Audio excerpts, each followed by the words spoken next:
अस्सलाम वालेकुम friends, welcome to my YouTube channel. उम्मीद है आप सब खैरियत से होंगे और मिड टर्म के पेपर्स की तैयारी कर रहे होंगे। आज मैं आपके लिए जो वीडियो लेके आई हूँ वो मिड टर्म से रिलेटेड ही है और जिसमें मैं आपको करवाऊँगी CS 502 की मिड टर्म की प्रिपरेशन। और उसमें बताऊंगी कि क्या चीज़ें हैं जो आपने प्रिपेयर करनी है और 4x4 सीरीज पे लेना है। सबसे पहले मैं आपको ये बात बता दूं कि ये मैं अपना पर्सनल एक्सपीरियंस आपसे शेयर करूंगी, जो चीज़ें मैंने प्रिपेयर की थी और 4x4 सीरीज पे गेन किया था। बज़ाहिर तो ये एक थोड़ा मुश्किल सब्जेक्ट है, ठीक है। जब आप इसको देखेंगे आपको लगेगा ये बहुत मुश्किल है, ठीक है, बट ये इतना मुश्किल नहीं है। जब इसको गो थ्रू करेंगे आप, जब आप हैंड आउट इसके देखेंगे तो आप अंडरस्टैंड करेंगे कि ये इतना मुश्किल जो है वो सब्जेक्ट नहीं है। और सब्जेक्ट को आसान कैसे बनाना है ये मैं आज आपको इस वीडियो में बताऊंगी। और क्या चीज़ें जो हैं वो आपने क्वेश्चंस के लिहाज से प्रिपेयर करनी है, कौन सी चीज़ें आपने MCQs के लिहाज से प्रिपेयर करनी है, कौन से लॉन्ग क्वेश्चन जो हैं वो पेपर में रिपीट होते हैं, ज़्यादा पूछे जाते हैं, ठीक है। ये तमाम क्वेश्चंस के आंसर मैं आपको इस वीडियो में दूँगी। तो सबसे पहले वो व्यूवर्स जो चैनल पे न्यू हैं, काइंडली वो चैनल को सब्सक्राइब कर दें ताकि आप चैनल के साथ अटैच हो जाए और मज़ीद इंफॉर्मेशनल वीडियो आपको मिलती रहें। हम स्टार्ट करते हैं लेक्चर नंबर 1 से। फर्स्ट ऑफ ऑल मैं आपको बता दूं कि मिड टर्म CS 502 की मिड टर्म का सिलेबस आपका कितना है, ठीक है। मिड टर्म का सिलेबस आपका टोटल इसमें लेक्चर्स कितने हैं, चैप्टर लेक्चर तो 45 है लेकिन चैप्टर जो है हैंड ओवर्स में वो है 9। इसलिए बहुत से स्टूडेंट कंफ्यूज हो जाते हैं कि लेक्चर 45 है टोटल और चैप्टर्स जो हैं वो हैंड ओवर्स में टोटल 9 है। तो बिल्कुल भी आपने कंफ्यूज नहीं होना। 22 लेक्चर जो है वो आपके बनने हैं फर्स्ट 6 लेक्चर्स, ठीक है। इट्स मीन के मिड टर्म में आपका कितना सिलेबस होगा, 6 लेक्चर 6 चैप्टर, ठीक है। हैंड आउट के 6 चैप्टर 6 चैप्टर और 22 लेक्चर्स, ठीक है। तो हम स्टार्ट करते हैं अपना। फर्स्ट ऑफ ऑल ये यहाँ पे origin of word algorithm word जो है वो कैसे जनरेट हुआ, ठीक है, किसने उसको ठीक है उसका नेम कैसे रखा गया एल्गोरिथम का, ठीक है। और इसके बारे में थोड़ा सा ये हमें बताया गया है। तो ये आपने रीड करना है MCQs के लिहाज से ये वाला, ठीक है। उसके बाद आपने ये देखना है अल-ख्वारिज़मी जो है उसकी डेथ कब हुई थी, डेथ, ठीक है। ये MCQs में रिपीट होता है इसलिए मैंने इसको हाईलाइट किया ताकि आप इसको भी प्रिपेयर करें। मैं आपके साथ साथ MCQs की भी प्रिपरेशन करवाऊँगी, जो स्टेटमेंट्स जो लाइंस MCQs में पूछी जाती हैं वो भी यहाँ पे आपको बताऊंगी। उसके बाद ये एल्गोरिथम की एक डेफिनेशन है, ये भी MCQs में पूछी जाती है, ये भी आपने करनी है। उसके बाद आपने क्या करना है कि यहाँ पे एक लाइन है, ठीक है। ये लाइन जो है यहाँ से 2 MCQs बनना है। एक ये कि algorithm is a mathematical entity, ठीक है, ट्रू है या फॉल्स है, ये पूछा जा सकता है। या फिर ये पूछा जा सकता है, ठीक है, इंडिपेंडेंट है या डिपेंडेंट। तो यहाँ पे 2 MCQs इस लाइन से बन रहे हैं, ये लाइन भी आप लोगों ने करनी है। उसके बाद आपने क्या यहाँ से प्रिपेयर करना है, ये इतनी हिस्ट्री जो है ये आपने प्रिपेयर नहीं करनी, ये बिल्कुल भी इम्पॉर्टेंट नहीं है, ठीक है। एक और बात आपको बता दूँ कि ये आपके हैंड आउट्स जो हैं इसको मैंने बहुत डीपली देखा है, ठीक है। एवरीथिंग ईच एंड एवरीथिंग जो है वो मैंने यहाँ से रीड की है।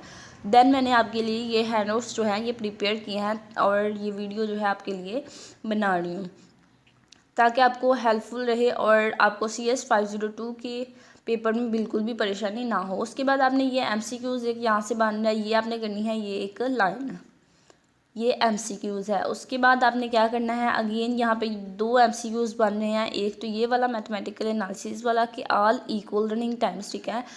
उसके बाद क्या है कि जितने भी मेथड होते हैं तमाम मेथड्स का रनिंग टाइम जो है वो मैथमेटिकली एनालिसिस के अकॉर्डिंग इक्वल ही होता है, ठीक है। उसके बाद एक MCQs है कि एक सॉर्ट जो है वो फास्ट टेस्ट है, वो सबसे ज़्यादा फास्ट होता है।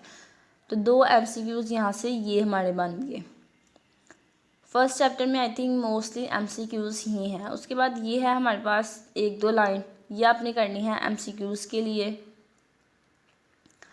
यहाँ पे ये एक है कि एल्गोरिथम जो है वो to be understood primarily by people, ठीक है, एंड नॉट मशीन्स। एल्गोरिथम जो होते हैं वो पीपल अंडरस्टैंड करते हैं, मशीन्स जो है एल्गोरिथम को अंडरस्टैंड नहीं करती, ठीक है। तो ये लाइन आपने करनी है MCQs के लिए। उसके बाद यहाँ पे ये क्वेश्चन भी पूछा जा सकता है और इसमें से MCQs भी पूछे जा सकते हैं। ये है क्या बेसिकली, ये जो मेमोरी हमारे पास होती है रैम, ठीक है। रैम के बारे में, मेमोरी के बारे में थोड़ी सी इन्फॉर्मेशन है और उम्मीद है कि आपको इस इन्फॉर्मेशन का पहले भी पता होगा, फिर भी एक दफ़ा आप इसको रीड कर लीजिएगा, MCQs के लिहाज से भी और क्वेश्चन के लिहाज से भी। नेक्स्ट हमारे पास जो फर्स्ट लेक्चर का फर्स्ट क्वेश्चन जो हमारे पास बन रहा है वो क्वेश्चन आ गया। यहाँ से आपको 2D मैक्सिमा जो है ये क्वेश्चन में पूछा जाता है कि 2D मैक्सिमा को डिफ़ाइन करें या 2D मैक्सिमा कैसे वर्क करता है, ठीक है। तो इसका आंसर आपने क्या देना है, आपने एक लाइन ये करनी है, फर्स्ट पॉइंट, सेकंड और थर्ड, जस्ट आपने ये 3 पॉइंट इसके याद कर लेने हैं और जब आपसे पूछा जाएगा 2D मैक्सिमा का तो जस्ट आपने ये 3 लाइनें लिख देनी है, ठीक है। एक ये फोर जो है उसी जो 3 हमने ऊपर पढ़ी हैं उन्हीं 3 को शॉर्टली 4 में डिस्क्राइब किया गया है, वही वाली सेम वही चीज़ है यहाँ 4 में। तो फर्स्ट 3 भी आप कर लेंगे तो नो इशू। नेक्स्ट है brute force algorithm. Brute force algorithm ये भी क्वेश्चन में पूछा जाता है और इसके भी ये कुछ है, एक पॉइंट है, इसकी एक लाइन है, ठीक है, ये आपने करनी है। थोड़ा सा डिफरेंस है बस ब्रूट फोर्स में उसकी निस्बत जो हमने पहले पढ़ा है 2D मैक्सिमा। उसके बाद आपने ये ब्रूट फोर्स का एल्गोरिदम जो है इसको 1-2 दफ़ा आपने देख लेना है ताकि अगर आपसे पूछा जाए पेपर में तो आप लिख सकें, आप बता सकें, थोड़ा सा आपको आइडिया हो कि ये क्या है।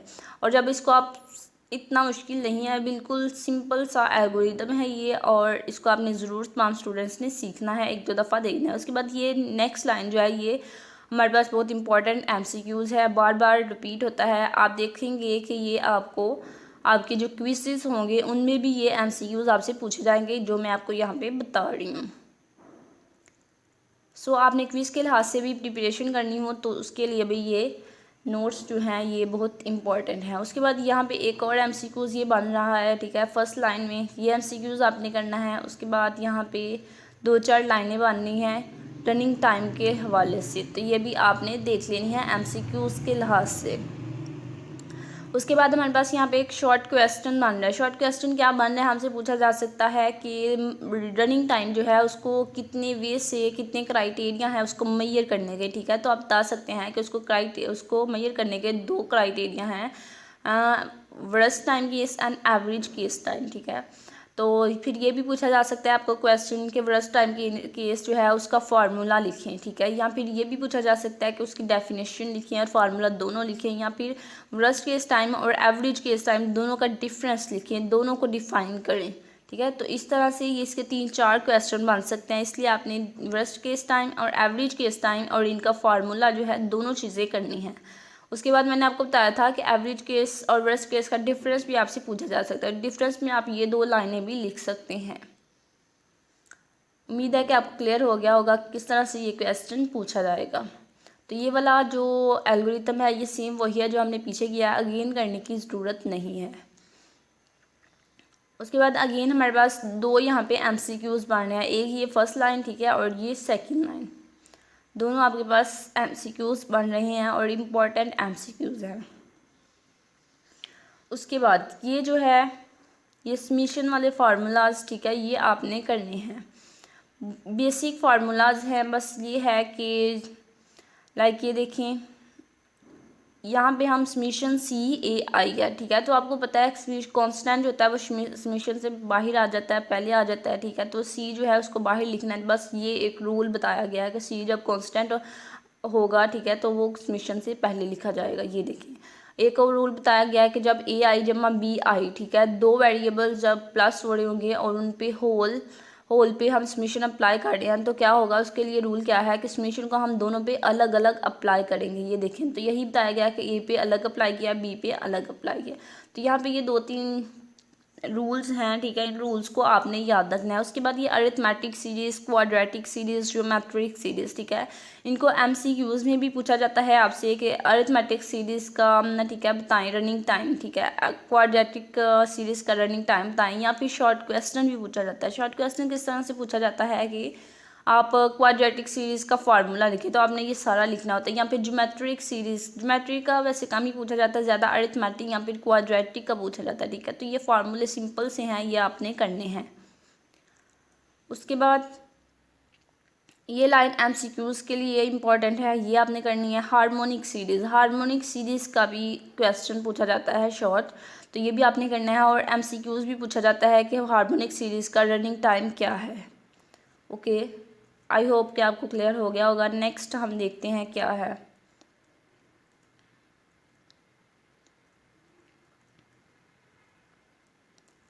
नेक्स्ट 2D अगेन आ गया, 2D मैक्सिमा, ठीक है। तो रिविजिटेड मतलब अगेन उसको रिवाइज कर रहे हैं, रिकॉल कर रहे हैं 2D मैक्सिमा। तो 2D मैक्सिमा हमने पीछे पढ़ लिया था, अगेन हमें पढ़ने की ज़रूरत नहीं है, ठीक है। और ब्रूट फोर्स भी हमने पीछे पढ़ चुके हैं, इसलिए वो भी पढ़ने की ज़रूरत नहीं है। और इसमें इस टॉपिक में जो न्यू चीज़ आई है या जो इम्पोर्टेंट MCQs न्यू आया है वो मैं आपको बता देती हूँ। एक तो MCQs ये वाला आया, ब्रूट फोर्स एल्गोरिथम का रनिंग टाइम यहाँ पे बताया गया है, वो आपने देखना है। और ये जो रनिंग टाइम है ये MCQs में ज़रूर पूछे जाते हैं, हर एक स्टूडेंट से पूछे जाते हैं। और 2-3 MCQs इस रनिंग टाइम के ही होते हैं। और बाद टाइम क्वेश्चन भी पूछा जाता है कि रनिंग टाइम फ़लाँ चीज़ का रनिंग टाइम या फिर फ़लाँ एल्गोरिथम का रनिंग टाइम बताएं, ठीक है। इसलिए आपने रनिंग टाइम जो है उनको फिंगर टिप्स पे याद करना है कि कौन से एल्गोरिथम का कितना रनिंग टाइम है।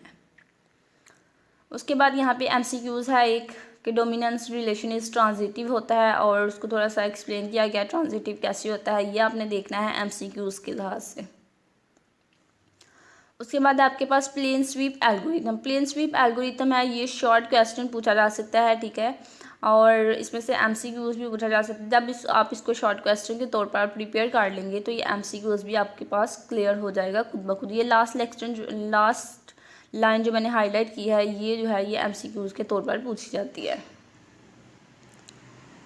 नेक्स्ट एक लाइन ये है, ठीक है, ये आपने करनी है MCQs के लिए। और मैंने आपको बताया कि स्वीप प्लेन एल्गोरिथम जो है ये क्वेश्चन में भी पूछा जाता है, इसलिए जो लाइन्स मैंने हाईलाइट की थी वो आपने अच्छे से रीड कर लेनी है, उनको समझ लेना है। जब आप उसको समझेंगे तो आपको ये पिक्चर में जो मेथड बताया गया है वो आपको खुद ब खुद क्लियर हो जाएगा। उसके बाद यहाँ पे प्लेन स्वीप का जो एल्गोरिथम है ये भी पूछ सकते हैं, वैसे इसके चांसेस कम है, फिर भी आप ये एक दफ़ा कर लीजिएगा, बहुत इजी है, ठीक है। जब आप उस लाइन्स को रीड कर लेंगे कि प्लेन स्वीप एल्गोरिथम काम कैसे करता है तो फिर ये एल्गोरिथम लिखना बहुत ईजी हो जाएगा आपके लिए। उसके बाद यहाँ पे उसका रनिंग टाइम का बताया गया है, यानी कि टाइम एनालिसिस बताया कि सॉर्टिंग में कितना रनिंग टाइम लगता है और प्लेन स्वीप एल्गोरिथम कितना टाइम लेगा टोटली। तो यहाँ पे 2-4 लाइनें जो हैं मैंने हाईलाइट की हैं, ये MCQs के लिए तमाम लाइंस आपने प्रिपेयर करनी हैं। उसके बाद ratio of running time, ratio of running time short question में पूछा जा सकता है, रेशियो ऑफ रनिंग टाइम और MCQs में भी। जस्ट आपने ये दो जो मैंने हाईलाइट किए हैं जस्ट ये करनी है। उसके बाद हमारे पास आ गया एसिम्प्टोटिक नोटेशन, चैप्टर नंबर 2, ठीक है। एसिम्प्टोटिक नोटेशन जो है ये इम्पॉर्टेंट चैप्टर है और इसमें से बहुत से MCQs आपसे पूछे जाते हैं एसिम्प्टोटिक नोटेशन के हवाले से। फर्स्ट ऑफ ऑल आपने देखना है कि एसिम्प्टोटिक नोटेशन जो है वो है क्या, ठीक है। और एसिम्प्टोटिक नोटेशन की डेफिनेशन क्या है, ये एसिम्प्टोटिक नोटेशन की डेफिनेशन है, ठीक है। ये डेफिनेशन आपने करनी है। आपसे पूछा जा सकता है कि एसिम्प्टोटिक नोटेशन क्या है या एसिम्प्टोटिक इक्विवेलेंट डिफाइन करें, ठीक है। और MCQs में पूछा जा सकता है, इसलिए आपने ये मैंने जो हाईलाइट किया है ये उसकी डेफिनेशन है और ये आपने करनी है। उसके बाद ये 2 लाइनें मैंने यहाँ पे की हैं, ये भी उसकी डेफिनेशन में ही आ जाती हैं, ये लाइन्स भी आपने करनी हैं। उसके बाद यहाँ पे कुछ MCQs के लिए इम्पोर्टेंट एग्जांपल्स हैं, इन एग्जांपल से MCQs आ जाता है, ठीक है। और आप देखेंगे कि आपको क्विज़ में भी इस एग्जांपल्स से MCQs आया होगा और पेपर्स में भी आ सकता है, इसलिए ये जो 2-4 लाइनें यहाँ पे भी मैंने हाईलाइट की हैं ये आपने करनी है। उसके बाद आपको ये लोअर बाउंड और अपर बाउंड का पता होना चाहिए, ठीक है। एसिम्प्टोटिक नोटेशन में लोअर बाउंड और अपर बाउंड क्या होती है और इसमें से आपने जो है वो रनिंग टाइम कैसे बताना है, ठीक है। कोई भी आपके पास इस तरह से इक्वेशन दी गई हो तो उसमें से आपसे पूछा जाए कि रनिंग टाइम क्या है, तो रनिंग टाइम वो होगा जो सबसे हाई होगा, लाइक n⁻², n²। तो इस एक्सप्रेशन का, इस इक्वेशन का रनिंग टाइम कितना हुआ, n², ठीक है। तो ये देखिए यहाँ पे यही बताया गया है कि FN का जो एसिम्प्टोटिक नोटेशन है या उसका जो रनिंग टाइम है वो क्या है, n²। नेक्स्ट वही अपर बाउंड और लोअर बाउंड वो आपने देख लेनी है। उसके बाद आपने नेक्स्ट यहाँ से कुछ नहीं करना। ये 2-4 लाइनें अगेन मैंने की हैं, ठीक है। ये आपने बताना है कि एसिम्प्टोटिक नोटेशन जो है उसमें अपर बाउंड भी होती है और सेकंड लोअर बाउंड भी होती है। ये एमसीक्यूज़ के लिए है। उसके बाद जो अपर बाउंड है और लोअर बाउंड है उसको किस नोटेशन से रिप्रेजेंट करते हैं, अपर बाउंड और लोअर बाउंड की डेफिनेशन क्या है। पहले जो हमने की थी वो एसिम्प्टोटिक नोटेशन की थी, ठीक है। तो अब ये अपर बाउंड और लोअर बाउंड की डेफिनेशंस हैं, ये आपने करनी है और ये डेफिनेशंस इंपॉर्टेंट है। ये अगेन उसी को रिपीट किया गया है जो हमने पीछे डेफिनेशन देती हैं। ये देखें एसिम्प्टोटिक नोटेशन की है, ये अपर बाउंड की और ये लोअर बाउंड की, सेम वही डेफिनेशंस अगेन आपको बताई गई हैं। उसके बाद आपने ये चीज़ याद रखनी है कि जब इक्वल टू सी होगा तो क्या होगा, और सी जो है वो ग्रेटर होगा 0 से, तो क्या होगा, स्ट्रिक्टली पॉजिटिव होगा और नॉट इन्फिनिटी होगा। ये एमसीक्यूज़ में पूछे जाते हैं, ठीक है। और जब सी जो है वो ग्रेटर या इक्वल टू 0 होगा तब क्या होगा कि नॉन नेगेटिव होगा और नॉन इन्फिनाइट होगा। ये एमसीक्यूज़ के लिए। और एक ये भी। उसके बाद आपने यहाँ से मज़ीद जो है एमसीक्यूज़, ये तमाम लाइनें एमसीक्यूज़ के लिए इम्पॉर्टेंट हैं, ठीक है। जो क्वेश्चन के लिए जो चीज़ इंपॉर्टेंट होती है वो भी मैं आपको क्लियर बता रही हूँ, ये जो है क्वेश्चन के लिए है और ये कितना इंपॉर्टेंट है। उसके बाद चैप्टर नंबर 3 में हमारे पास है मर्ज and sort. Merge and sort की फर्स्ट लाइन आपने एमसीक्यूज़ के लिए करनी है और ये जो है ये आपने क्वेश्चन के लिए करना है। मर्ज सॉर्ट का क्वेश्चन शॉर्ट पूछा जाता है, ठीक है। मर्ज सॉर्ट को डिफाइन करेंगे, उसका मेथड बताएं कैसे वर्क करता है मर्ज सॉर्ट। तो इसके लिए आपने ये 3 लाइनें करनी हैं क्वेश्चन के लिए। उसके बाद आपके पास मर्ज सॉर्ट का ये जो एल्गोरिथम है ये इम्पॉर्टेंट है और मोस्ट इम्पॉर्टेंट है, ठीक है। और ये पूछा भी गया है पेपर में, पहले पूछा जा चुका है और इम्पॉर्टेंट है, ये आपने देखना है। जब आप उन 3 लाइनों को रीड करेंगे तो आपको ये क्लियर हो जाएगा किस तरह से ये वर्क करता है। उसके बाद आपने यहाँ से इस पिक को देखना है और जब इस पिक को देखेंगे आप तो आपको क्लियर हो जाएगा किस तरह से मर्ज सॉर्ट काम करता है। पहले हमारे पास कोई होती है, ठीक है, ऐसे एक अरे थी, अरे को आपने पहले स्प्लिटिंग करनी है उसकी, देन उसको मर्ज करना है, ठीक है, इसलिए उसका नाम है मर्ज सॉर्ट। तो मर्ज करके फिर आपने सॉर्ट करना है, ठीक है। लाइक ये देखिए हमारे पास अरे थी, इसको 2 पार्ट्स में आपने डिवाइड किया, देन इन 2 पार्ट्स हो गए, दोनों पार्ट्स के अब अलग अलग आपने पार्ट्स करने हैं, तब तक पार्ट्स करने हैं जब तक आपके पास एक एक नंबर ना रह जाए, ठीक है। और जब आपके पास एक एक नंबर रह जाएगा तब आपने क्या करना है कि आपने सॉर्ट करना है और इनको मिलाना है, ठीक है। तो वो नीचे बताया गया होगा कि आपने कैसे मर्ज करना है सॉर्ट करके। ये वाला थोड़ा एल्गोरिथम जो है थोड़ा लेंथ है, ये नहीं पूछा जाएगा जो पीछे था मर्ज सॉर्ट का, ठीक है, वही वाला पूछा जाएगा अगर आपसे पूछा जाएगा। तो ये देखिए यहाँ पे आप मर्जिंग हो रही है और सीक्वेंस से हो रही है। ये देखिए पहले 5 आया और फिर 7 आया, तो इट्स मीन अब सॉर्ट हो कि मर्ज हो रहा है। तो ऐसा ऐसा सारे पार्ट्स जो है मिल के तो एक इस तरह से सॉर्टेड अरे बन जाएगी अगेन, तो इसे कहते हैं मर्ज सॉर्ट। उसके बाद आपने मर्ज सॉर्ट का एनालिसिस करना है कि मतलब उसका कितना रनिंग टाइम है। मैंने आपको पहले भी बताया ये जो रनिंग टाइम है ये आपने तमाम स्टूडेंट्स ने करनी है और फिंगर टिप्स पे करनी है। ये एमसीक्यूज़ और क्वेश्चन में दोनों भी पूछे जा सकते हैं, इनका शॉर्ट क्वेश्चन भी पूछा जा सकता है कि मर्ज सॉर्ट का रनिंग टाइम क्या है। उसके बाद ये हमारे पास एक एमसीक्यूज़ है, ये आपने करना है। उसके बाद आपने क्या करना है, यहाँ पे एक एग्जाम्पल है, ये एग्जाम्पल, ठीक है, ये एग्जाम्पल जो है ये आपने करनी है। ये लॉन्ग क्वेश्चन में पूछी जाती है, ये क्वेश्चन लॉन्ग क्वेश्चन में पूछी जाती है और बजाते खुद मुझसे पूछी गई थी पेपर में, ठीक है। तो इसलिए मैंने सोचा ये आपसे शेयर कर दूँ। बहुत से स्टूडेंट्स जो हैं जी उन्होंने इसको लेफ़्ट करना होगा, इसको छोड़ देना होगा, ठीक है, बट आप इनको छोड़े नहीं, ये बहुत ईजी है और सिंपल है, बट आपको थोड़ा समझने की ज़रूरत है। अगर आपको समझ नहीं आ रही वैसे, ठीक है, तो आप इसका वीडियो लेक्चर देखें और बहुत अच्छा समझाया हुआ है वीडियो का सर ने, तो वो आप समझें। और तमाम स्टूडेंट्स ने ये करनी है, लॉन्ग क्वेश्चन में पूछी जा सकती है। उसके बाद यहाँ पे हमारे पास एक एमसीक्यूज़ है, ये आपने करना है। नेक्स्ट ये एग्जाम्पल आप ना भी करें तो कोई इशू नहीं है, ठीक है, बिकॉज ये एग्जाम्पल देखें बहुत लेंथी है और जब आप पीछे वाली एग्जाम्पल जो है वो कर लेंगे तो इसका भी थोड़ा बहुत कॉन्सेप्ट आपको आ जाएगा। अगर बाय चांस, ठीक है, आपको ये एग्जाम्पल आ भी जाती है तो आपको पीछे वाले क्वेश्चन का कॉन्सेप्ट होगा कि किस तरह से इसको सॉल्व करें, तो आप इसको खुद ब खुद सॉल्व कर सकेंगे। वैसे ये बहुत लेंथी है वैसे ये एग्जाम्पल जो है बहुत लेंथी है, इसलिए ये पेपर में नहीं आएगी, जो पीछे मैंने बताई है वही आएगी। ये देखिए कितनी लेंथी है ये, सो ये पेपर में नहीं आएगी। नेक्स्ट है हमारे पास सिलेक्शन प्रॉब्लम में फर्स्ट ऑफ ऑल हमारे पास एक चीज़ है रैंक, ठीक है। फर्स्ट ऑफ ऑल आपके पास ये रैंक की डेफिनेशन है कि रैंक क्या होता है, और ये रैंक जो है ये आपसे MCQs में भी पूछा जाएगा, और रैंक की डेफिनेशन भी पूछी जा सकती है कि डिफ़ाइन करें रैंक को। तो जब इसकी डेफिनेशन पूछी जाएगी तो आपने इस तरह से इसकी ये 3 लाइनें लिख देनी हैं। और अगर आपसे किसी इस तरह से आपको कोई सेट दिया गया होगा और उसमें से पूछा जाएगा कि आप इसका अगर आपसे पूछा जाता है कि आप नंबर 8 जो है उसका रैंक बताएं, तो रैंक आपने किस तरह से बताना है कि आपने काउंट करने हैं वो नंबर जो 8 से पीछे हैं, जो 8 से पहले आते हैं, वो नंबर काउंट करने हैं, और काउंट करने के बाद उनमें एक नंबर ऐड करना है, और देन जो नंबर बनेगा वो आपके पास क्या होगा, वो उसका 8 का रैंक होगा। ये देखें, हम देखते हैं 8 से पहले हमारे पास कितने लेटर्स हैं, डिजिट हैं, 1 2 3 और 4, ठीक है। और 4 मैंने कहा था जो 8 से पहले हैं उनको काउंट करना है, और वो हमारे पास आ गए 4, ठीक है। देन उनमें एक ऐड करना है, 4 में एक ऐड करेंगे तो 5, इट्स मीन के 8 का रैंक क्या है हमारे पास 5, ठीक है। और रैंक में एक और चीज़ बता दूँ, एक चीज़ तो मैंने आपको क्लियर की नहीं कि रैंक जो है, उस रैंक फाइंड करने के लिए सबसे पहले आपने डाटा जो है उसको सॉर्ट करना है, ठीक है। डाटा को सॉर्ट करना है, देन आपने ये रैंक फाइंड करना है और नंबर काउंट करने हैं जो 8 से पहले होंगे।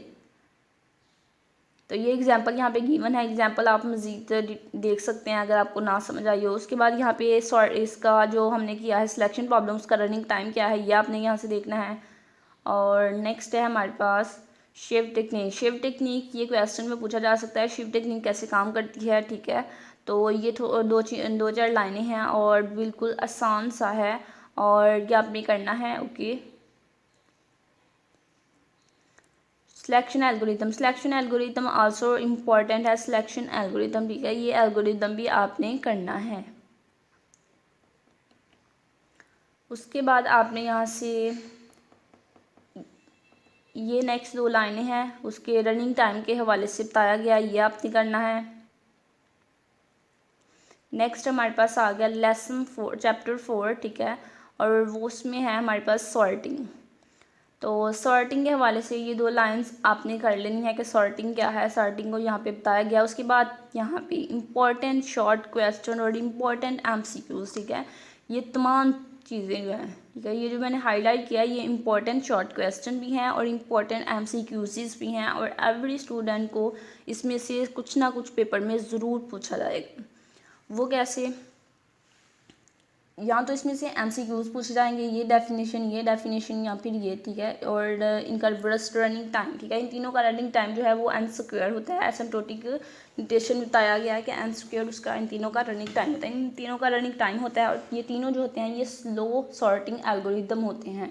ये भी आपसे पूछा जा सकता है कि MCQs दिए गए और पूछा जाए कि ये स्लो एल्गोरिथम है, स्लो सॉर्टिंग एल्गोरिथम है या फास्ट सॉर्टिंग एल्गोरिथम है, ठीक है। एक ये MCQs बन सकता है इसका, और एक ये क्वेश्चन इसका बन सकता है कि आप बबल सॉर्ट को डिफ़ाइन करें, या फिर इंसर्शन सॉर्ट को या फिर सिलेक्शन सॉर्ट को डिफ़ाइन करें। और उसके अलावा एक और क्वेश्चन बन सकता है कि आप बबल सॉर्ट और इंसर्शन सॉर्ट दोनों को डिफ़ाइन करिए, इनका डिफरेंस बताएं, ठीक है। तो इसलिए आपने ये 4 लाइनें जो हैं ये आपने तमाम स्टूडेंट्स ने करनी है, किसी ने भी इनको लेफ़्ट नहीं करना। उसके बाद नेक्स्ट हमारे पास आ गया हीप जो है इसका आपने CS 301 जब आपने पढ़ी थी, ठीक है, उसमें भी आपने ये हीप्स पढ़ी थी। हीप जो है वो एक बाइनरी है, और उसमें कुछ ऑर्डर होता है हीप का, और मिन मैक्स होती हैं, लेफ़्ट चाइल्ड होता है, राइट चाइल्ड होता है, पेरेंट होता है। ये तमाम चीज़ें वही हैं जो आपने CS 301 में रीड की थी। अगेन आप इसको एक दफ़ा रीड करेंगे तो आपको सारा जो है वो याद आ जाएगा जो आपने CS 301 में पढ़ा था, और आपका रिवाइज हो जाएगा, और बहुत ही इजी है ये। तो आपने ये एक दफ़ा देख लेना है। हिप का भी क्वेश्चन पूछा जाता है कि हिप जो है वो कैसे वर्क करते हैं, या हिप को डिफ़ाइन करें।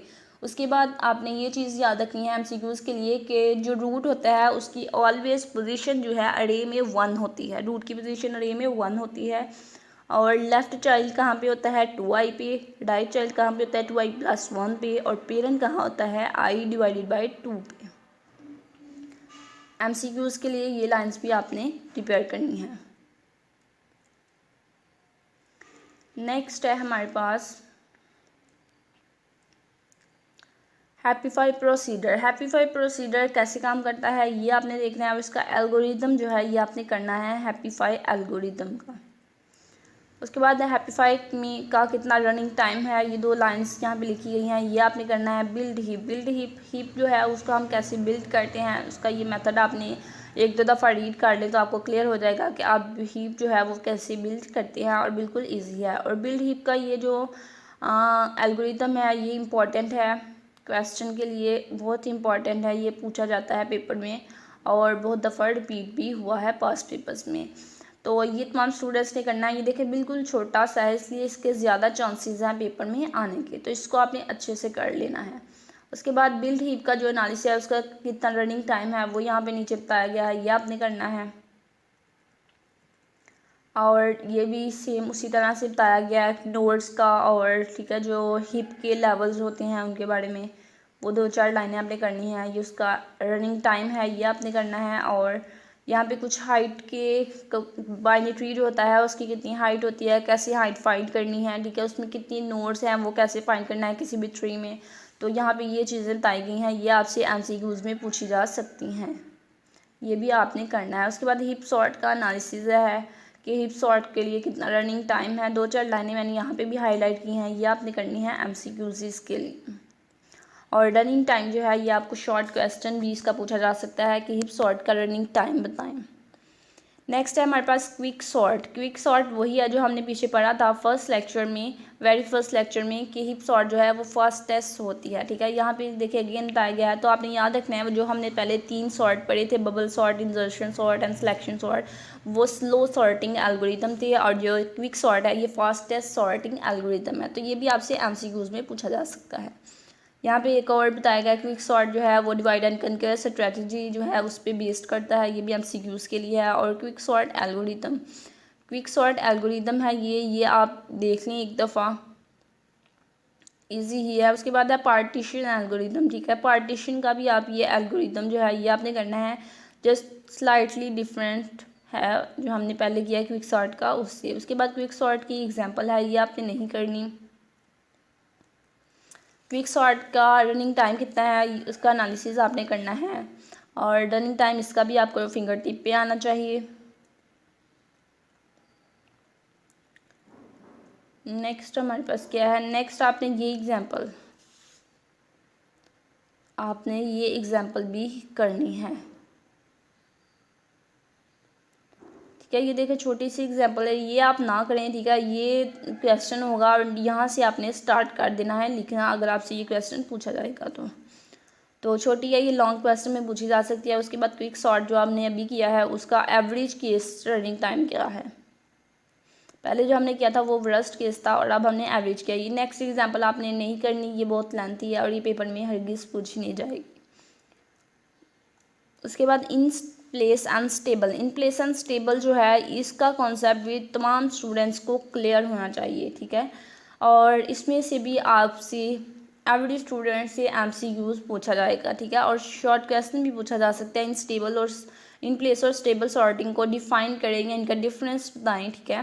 तो यहाँ पे ये नीचे बताया गया है। उसके बाद इन प्लेस उसके बाद एक और क्वेश्चन यहाँ से पूछा जाता है कि ये देखिए ये जो 4 लाइनें मैंने हाईलाइट की है ना, इसमें से क्वेश्चन पूछा जाता है। और पता क्या किया जाता है यहाँ पे आपको ना सॉर्टिंग एल्गोरिथम के नाम बताएं, जैसे bubble sort, selection sort, insertion sort और merge sort, quick sort, heap sort, जितने भी आपने पढ़े हैं, ठीक है। उन तमाम के आपको नेम जो हैं वो गिवन होंगे और आपने बताना होगा कि ये जो सॉर्ट्स हैं, ठीक है, कौन सा सॉर्ट जो है वो इन प्लेस है, कौन सा सॉर्ट जो है वो स्टेबल है, ठीक है। तो ये डिफरेंस आपने बताना होगा। इस तरह से आपके 5 मार्क्स का यहाँ से क्वेश्चन बन सकता है, ठीक है। आपको सॉर्ट के नाम गिवन होंगे और आपने बताना होगा कि कौन सा जो है वो इन प्लेस है और कौन सा जो है वो स्टेबल है।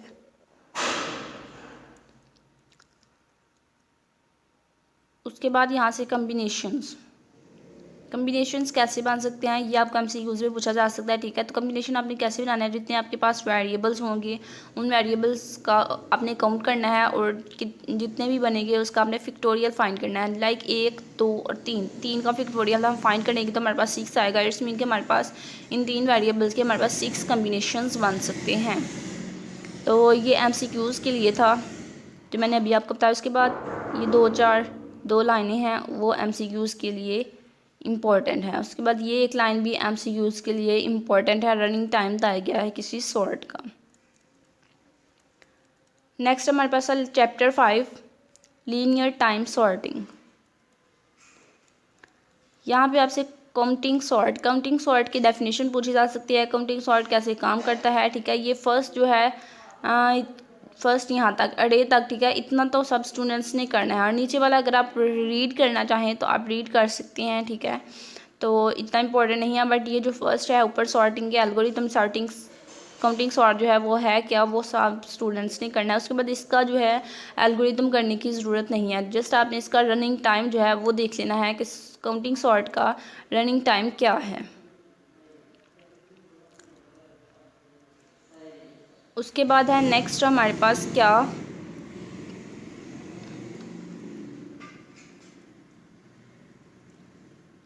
यहाँ पे नीचे है, ये आपने करना है, ठीक है।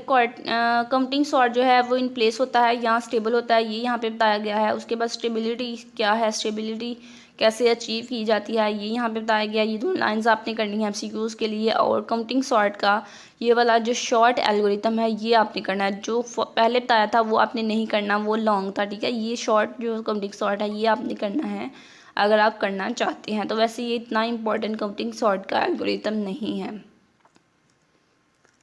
नेक्स्ट है हमारे पास बुकेट और बिन सॉर्ट, ठीक है। तो बिन सॉर्ट क्या है या बुकेट क्या है, ये आपसे MCQs में पूछा जा सकता है, शॉर्ट क्वेश्चन में पूछा जा सकता है। तो उसके लिए आपने ये दो लाइनें और एक ये तीन लाइनें आपने कर लेनी है। और MCQs के लिए ये लाइन आपने कर लेनी है, ठीक है। शॉर्ट क्वेश्चन के लिए एक, दो और एक ये तीन लाइन कर लेनी है। डिफाइंड बुकेट या बुकेट क्या है ये आपसे पूछा जा सकता है, और इसका एल्गोरिथम आपने नहीं करना। नेक्स्ट इसका रनिंग टाइम बताया गया है, ठीक है। एनालिसिस में रनिंग टाइम आपने कर लेना है बुकेट सॉर्ट का। उसके बाद है हमारे पास रेडिक्स सॉर्ट जो है इम्पॉर्टेंट क्वेश्चन है, और ये 5 मार्क्स का भी पूछा जा सकता है और बहुत ही ईजी है। जब आप इसको रीड करेंगे, ठीक है, इसका शॉर्ट क्वेश्चन भी पूछा जा सकता है और लॉन्ग क्वेश्चन भी पूछा जा सकता है। लॉन्ग क्वेश्चन में इस तरह से आपको गिवन होगा, ठीक है, और आपने उसको रेडिक्स सॉर्ट अप्लाई जो है मेथड जो है वो अप्लाई करना होगा। बजाते खुद ये क्वेश्चन मुझे 5 मार्क्स का आया था, इसलिए ये देखिए मैंने यहाँ पे इम्पॉर्टेंट लिखा है। ये बहुत ही इजी है, नाइट इजी है, ठीक है। इसको आपने सॉर्ट करना है। सॉर्ट कैसे करना है मैं आपको थोड़ा सा बता देती हूँ। लाइक आपके पास ये इस तरह से आपको नंबर्स गिवन थे, ठीक है। तो आपको कहा गया है कि रेडिक्स सॉर्ट मेथड जो है वो यहाँ पे अप्लाई करें, इसको सॉर्ट करें रेडिक्स मेथड से। तो आपने कैसे करना है, फर्स्ट ऑफ ऑल आपने क्या करना है कि आपने फर्स्ट ऑफ ऑल इसको सॉर्ट करना है, ठीक है। सॉर्ट कैसे करना है कि जितने भी 4 वाले थे, ठीक है, आपने राइट से स्टार्ट करना है इस वाली लाइन से, ठीक है। तो जितने भी 4 वाले हैं सबसे छोटा नंबर कौन सा है आपने वो देखना है। यहाँ पे सबसे छोटा नंबर है 4, इट्स मीन 4 वाला नंबर फर्स्ट लाइन में आएगा। सेकंड 4 वाला, अगेन 4 वाला है वो भी सेकंड में, और यहाँ पे एक और 4 वाला है वो थर्ड लाइन में, ठीक है। 4 के लिहाज से आपने सॉर्ट कर लिया। नेक्स्ट नंबर्स नहीं आपने देखना, आपने जस्ट 4 को देखना है। 4 वाले नंबर्स आपने पहले लिख लिया, फिर 6 वाले, फिर 8 वाले, ये देखिए यहाँ पे लिखा है 4 वाले, फिर 6 वाले, फिर 8 वाले, ठीक है। देन नेक्स्ट स्टेप में आपने क्या करना है, नेक्स्ट स्टेप में आपने ये जो सेकंड लाइन है इसके लिहाज से आपने सॉर्ट करना है, ठीक है। इसके लिहाज से जब आप सॉर्ट करेंगे तो ये देखें यहाँ पे सबसे छोटा नंबर कौन सा है 5, इट्स मीन कि ये 5 वाला जो है ये सबसे पहले आएगा फर्स्ट लाइन में। उसके बाद छोटा नंबर कौन सा है 7, तो इट्स मीन 7 वाला आएगा, फिर ये 7, फिर ये 7 और फिर 9 वाले आएंगे। ये देखिए यहाँ पे सॉर्ट किया गया है, ठीक है। ये भी सॉर्ट होगी। अब आपने क्या करना है, अब अपने नेक्स्ट स्टेप में आपने ये जो थर्ड लाइन है, ठीक है, इसको सॉर्ट करना है। इसको कैसे करना है, अगेन उसी तरह से जो सबसे छोटा होगा वो पहले आएगा, ठीक है। इस मीन 1 वाला पहले आएगा, फिर ये 1 वाला पहले आएगा, फिर 2 वाले आएंगे, फिर 5, ठीक है, 4 और फिर 5, फिर 9, ठीक है। तो इस तरह से ये भी सॉर्ट हो जाएगा। तो इस तरह से आप देखें तमाम नंबर्स जो हैं वो आपके पास सॉर्ट हो गए हैं। तो ये मेथड कौन सा है, ये मेथड रेडिक्स सॉर्ट मेथड है, और ये बहुत नहायत ईजी है, बहुत ईजी है, और 5 मार्क्स का ये क्वेश्चन आपसे पूछा जा सकता है। और शॉर्ट क्वेश्चन भी पूछा जा सकता है, वो आपको ये 2-4 लाइनें जो हैं इसका शॉर्ट क्वेश्चन पूछा जा सकता है। और एक और लॉन्ग क्वेश्चन शॉर्ट क्वेश्चन यहाँ से बन रहा है ये एल्गोरिथम का। एल्गोरिथम ये देखें इसका बिल्कुल सिंपल सा एल्गोरिथम है, ठीक है। सो इट्स मीन के रेडिक्स सॉर्ट की आप ये तमाम चीज़ें जो हैं ये आपने प्रिपेयर करनी है। नेक्स्ट है हमारे पास लास्ट लेक्चर और लेक्चर 6, और ये लेक्चर थोड़ा लेंथी भी है। तो हम इसको देख लेते हैं कि इसमें से आपने क्या चीज़ें हैं जो है वो ज़्यादा इम्पोर्टेंट है और क्या चीज़ें आपने प्रिपेयर करनी हैं। फर्स्ट ऑफ ऑल आपके पास है फाइबोनिक सीक्वेंस। तो फाइबोनिक सीक्वेंस को किसने ठीक है पोस्ट किया था और वो इसका जो नेम है वो कैसे रखा गया, किसने रखा, वो कब पैदा हुआ, कब उसकी डेथ हुई, ठीक है। ये चीज़ें आपने एमसीक्यूज़ के लिए याद रखनी है। उसके बाद ये एक लाइन है, ये आपने एमसीक्यूज़ के लिए याद रखनी है। यहाँ से बस 2 लाइनें थी। उसके बाद ये सीक्वेंस है फाइबोनिक सीक्वेंस, ठीक है। तो ये आपने याद रखना है फाइबोनिक सीक्वेंस। ये भी आपसे कहा जा सकता है कि फाइबोनिक सीक्वेंस को FN की टर्म में डिफ़ाइन करें। तो ये F की टर्म में फाइबोनिक सीक्वेंस की डेफिनेशन हो गया, ठीक है। तो ये आपसे शॉर्ट क्वेश्चन में पूछा जा सकता है। उसके बाद ये आपने उसकी डेफिनेशन फाइबोनिक की रिकर्सिव डेफिनेशन जो है वो ये है, और ये भी आपसे पूछी जा सकती है शॉर्ट क्वेश्चन में, ये आपने देख लेनी है। उसके बाद ये मेमोराइजेशन, ठीक है। बहुत से स्टूडेंट जो हैं उसको मेमोराइजेशन जो है बहुत इंपॉर्टेंट शॉर्ट क्वेश्चन है और MCQs में पूछा जा सकता है, बट ये इंपॉर्टेंट शॉर्ट क्वेश्चन। बहुत से स्टूडेंट्स को मेमोराइजेशन का पता ही नहीं होता कि ये हैंडआउट्स में किधर है, ठीक है। तो इसलिए मैंने इसको थोड़ा हाईलाइट किया ताकि तमाम स्टूडेंट्स जो है इसको प्रिपेयर करें और इसको याद करें। शॉर्ट क्वेश्चन जो है वो छोटा सा शॉर्ट क्वेश्चन है लेकिन इम्पॉर्टेंट है, ठीक है। तो ये आपने करना है। उसके बाद मेमोफिब, ये वाला भी आपने एल्गोरिथम करना है। बहुत ही सिंपल एल्गोरिथम है ये फिब एन के, और जो हमने पीछे किया है उससे थोड़ा सा बस इसमें डिफरेंस है। उसके बाद इटिडेटिव फिब एन, इसमें भी थोड़ा डिफरेंस है, ठीक है। ये भी आपने करना है और इसका रनिंग टाइम आपने देख लेना है। उसके बाद हमारे पास अनदर शॉर्ट क्वेश्चन आ गया है, important short question. Important short question क्या है? डायनामिक प्रोग्रामिंग, ठीक है। डायनामिक प्रोग्रामिंग के स्टेप्स जो हैं उसको डिफाइन करें। तो ये 2 स्टेप हैं यहाँ पे, ये 2 स्टेप्स आपसे शॉर्ट क्वेश्चन में पूछे जा सकते हैं और ये इंपॉर्टेंट शॉर्ट क्वेश्चन है, ठीक है। तो ये दोनों जो हैं आपने ये याद करना है। उसके बाद ये 2 अदर लाइन्स, ये जो लाइन मैंने की है हाईलाइट, ये MCQs के लिए है, ओके। तमाम स्टूडेंट्स ने ये क्वेश्चन करना है। उसके बाद है हमारे पास एडिड डिस्टेंस। एडिड डिस्टेंस जो है ये भी इम्पॉर्टेंट शॉर्ट क्वेश्चन है और ठीक है, इम्पॉर्टेंट शॉर्ट क्वेश्चन है। ये लाइंस आपने 2-4 हैं ये यहाँ से रीड करनी है। उसके बाद अनदर इम्पॉर्टेंट क्वेश्चन जो है ये है एडिड डिस्टेंस की एप्लीकेशंस। एडिड डिस्टेंस की एप्लीकेशंस के आपको नेम पता होना चाहिए। और उसके बाद आप जो है स्पेलिंग करेक्शन और प्लेजरिज्म डिटेक्शन, ये 2 जो है इनको आप डिटेल में बस कीजिएगा। नेक्स्ट ये जो है इसको डिटेल में करने की ज़रूरत नहीं, इसका जस्ट आप नाम जो है वो देख लें क्या है। और नेक्स्ट जो है एक और है हमारे पास स्पीच रिकग्निशन, इसका भी जस्ट आपने नाम करना है, ठीक है। तो यहाँ से एक तो यह पूछा जा सकता है कि एडिड डिस्टेंस के एप्लीकेशंस के नेम बताएं, या फिर ये पूछा जा सकता है कि स्पेलिंग करेक्शन जो है उसको डिफ़ाइन करें या स्पेलिंग करेक्शन कैसे काम करती है। तो ये स्पेलिंग करेक्शन जो है मोस्टली यही शॉर्ट क्वेश्चन में पूछा जाता है। तो इसको तमाम स्टूडेंट्स अच्छे से कर लें और बिल्कुल सिंपल सा है इसका आंसर। उसके बाद है हमारे पास edit distance algorithm. Edit distance algorithm कैसे काम करता है, एडिड सर्च ट्रांसक्रिप्ट क्या है, ये आपने सीखना है।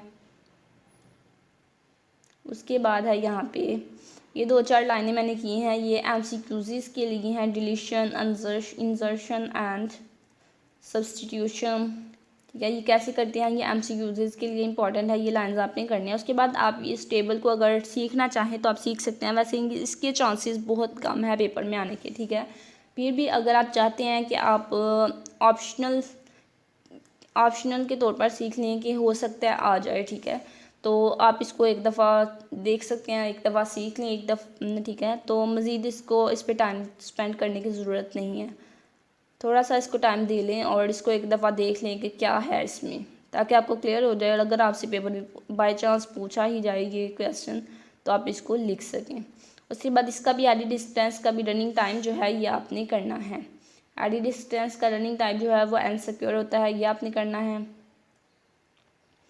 उसके बाद chain matrix multiply. Chain matrix multiply में ये आपने यहाँ से रीड करना है, ठीक है। चेन मैट्रिक्स मल्टीप्लाई में ये हम कैसे फाइंड करते हैं आंसर, ये आपने सीखना है, यहाँ से आप करें, ठीक है। चेन मैट्रिक्स मल्टीप्लाई में ये MCQs में पूछा जा सकता है और चेन मल्टीप्लिकेशन के ये भी MCQs बन रहे हैं। चेन मैट्रिक्स मल्टीप्लिकेशन की डेफिनेशन ये है, ये भी पूछी जा सकती है आपने। इट्स मीन यहाँ पे 2-4 लाइनें हैं, MCQs और क्वेश्चन दोनों के लिहाज से आपने करनी है। और यहाँ पे ये भी कैटलन नंबर्स जो हैं ये MCQs में पूछे जाते हैं। बहुत से स्टूडेंट्स को कैटलन नंबर का पता ही नहीं होता कि कैटलन नंबर कहाँ है और क्या है, ठीक है। तो ये कैटलन नंबर की डेफिनेशन है और ये उसका फार्मूला है। और ये फार्मूला जो है ये शॉर्ट क्वेश्चन में पूछा जा सकता है कि कैटलन नंबर्स का फार्मूला लिखें।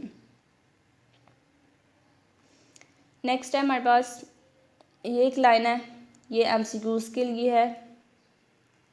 नेक्स्ट लाइन भी MCQs के लिए है और ये लाइंस भी MCQs के लिए हैं। उसके बाद ये एग्जाम्पल, ठीक है। अगर आप ये वाला क्वेश्चन जो है वैसे तो ये लेंथी है, ये भी पेपर में नहीं पूछा जाएगा, फिर भी अगर आप ऑप्शनल के तौर पर करना चाहते हैं तो आप एक दफ़ा इस एग्जाम्पल को देख लें कि किस तरह से ये मेथड है। नेक्स्ट जो है इसकी एग्जांपल्स वो करने की ज़रूरत नहीं है, बिकॉज जब आप एक एग्जांपल कर लेंगे तो आपको कॉन्सेप्ट जो है वो क्लियर हो जाएगा कि एक्चुअली में इसमें है क्या। उसके बाद इसका भी रनिंग टाइम आपने करना है। एल्गोरिथम जो है वो इसका करने की ज़रूरत नहीं है। 01 नैप। तो अनदर इम्पॉर्टेंट जो क्वेश्चन है वो लॉन्ग भी और शॉर्ट भी, ये क्वेश्चन पूछा जा सकता है। नैप प्रॉब्लम एक होती है आपके पास नैप प्रॉब्लम और एक आपके पास होती है 01 नैप प्रॉब्लम, ठीक है। तो आपसे नैप प्रॉब्लम और 01 नैप प्रॉब्लम दोनों में डिफरेंस है और इसका डिफरेंस भी पूछा जा सकता है। यहाँ पर अलग अलग भी आपसे पूछा जा सकता है कि डिफाइन करें 01 नैप प्रॉब्लम, यहाँ पे डिफाइन करें नैप प्रॉब्लम, ठीक है। तो ये दो डिफरेंट चीज़ें हैं। तो यहाँ पे कुछ डेफिनेशन दी गई है, ये आपने करनी है और किस तरह से आप ये फार्मूला अप्लाई करते हैं ये आपको आना चाहिए। हो सकता है ये आपको आपकी असाइनमेंट में भी पूछा जाए, ठीक है। तो किस तरह से ये आप नैप को अप्लाई करते हैं ये आपने देखना है। ये 2-4 लाइनें हैं, ये देखें यहाँ पे बताया गया 01 नैप प्रॉब्लम। और उसके बाद ये dynamic programming strategy also very important question. ये आपने 3 लाइनें करनी हैं डायनामिक प्रोग्रामिंग स्ट्रैटेजी को डिफाइन करने के लिए।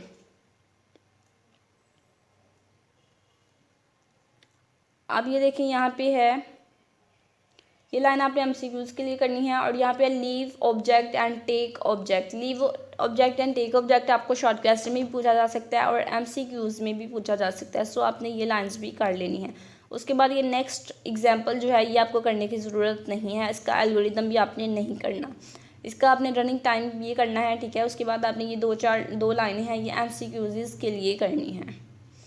नेक्स्ट ये एल्गोरिदम भी नहीं करना और जस्ट यहीं तक था हमारा मिड टर्म का सिलेबस, जो कि 6 चैप्टर हैं हैंडआउट्स में 6 चैप्टर्स हैं और वैसे जो हैं वो 22 लेक्चर्स हैं। उम्मीद है कि आपको क्लियर हो गया होगा कि आपने इसकी किस तरह से प्रिपरेशन करनी है और आपके लिए ये वीडियो जो है ये हेल्पफुल रही होगी और आपका पेपर जो है वो अब बहुत अच्छा होगा।